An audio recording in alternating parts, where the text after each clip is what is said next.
Okay, this is a test of streaming on YouTube.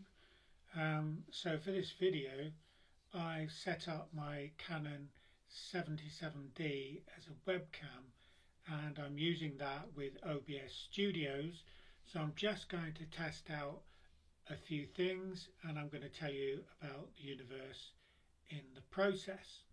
So the first thing that we're going to look at is our place in the universe, and we can't stand on Earth and see it. Oh, we can look down, yeah, we can see that, but let's have a look at another view, and there it is. Up there we've got the sorry, I have to do the other way around. Up there is the Earth as seen from the moon. Okay, and you can see half of the planet is in daylight, and you can see that it is actually not flat. Well, it is a two-dimensional photograph, but you can see the curvature of the Earth. So what does the Earth look like from the outside of our solar system? So let's have a look at that. Well, Carl Sagan famously requested that the Voyager spacecraft was turned round just after it left Neptune, and that is the pale blue dot which he famously relayed in his poetic prose. The little blue dot is insignificant, he said, a speck of dust in a cloud, and as you can see, it very much looks like that up there, that little blue dot. And interestingly, it took 5 hours and 35 minutes for the light to reach the camera from Earth, so that it could take that photograph. So next we've got our solar system and our place in it. Well, this is not to scale for a start, because the distances between the planet, even if you scaled it, would mean that it would not make a very, very good photograph. We wouldn't be able to see some of the planets as anything but a minute pixel. So we start off with Mercury and Venus, which are the two hot planets, being closest to our sun, which is vast. And they are uninhabitable as far as we know, because of their volcanic and fiercely high temperatures. And then you've got what's called the Goldilocks zone, and sitting in the Goldilocks zone is Earth and Mars. Mars may have hosted life at one time, but it's lost all its atmosphere in some climatic event or some event that happened to it, maybe comet or some other external force did something to it.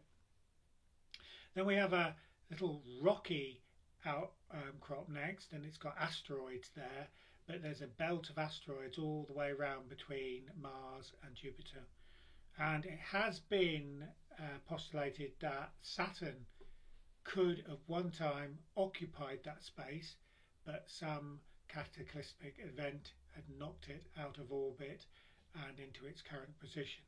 And there are other hypotheses that the rocks there, or the asteroids, are a planet that failed to form, or one or two planets that have failed to form in the early formation of our solar system. We've got the two gas giants next, Jupiter and Saturn, and those two have got no rocky parts to them at all. They're just denser and denser gas. The pressure gets greater and greater as you get towards the core. Very uninhabitable, but they are super giant. Saturn rings is made up of particles and maybe ice, and all of those planets have moons too, a number of them in the case of Jupiter and Saturn. And then we've got the ice planets, the cold planets, Uranus and Neptune, and it shows Pluto on there, so basically it might be a little bit out of date given that it's been declassified. And then it's sort of a rocky planet or planetoid, and there's lots of them at the outer edges of our solar system. So where does our solar system fit into the overall makeup of our galaxy? Well, as you can see, you are here. That is us. That's a spiral arm we're on at.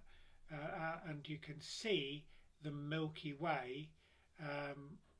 What we call the Milky Way is the actual, if you look in that arrow and look towards me, you can see that nice band of white spiral going round, and that's generally in the northern hemisphere what we are seeing. Okay, right in the centre of our galaxy they think there's a black hole, but there are billions and billions of stars in our galaxy alone, and this is one of billions of galaxies.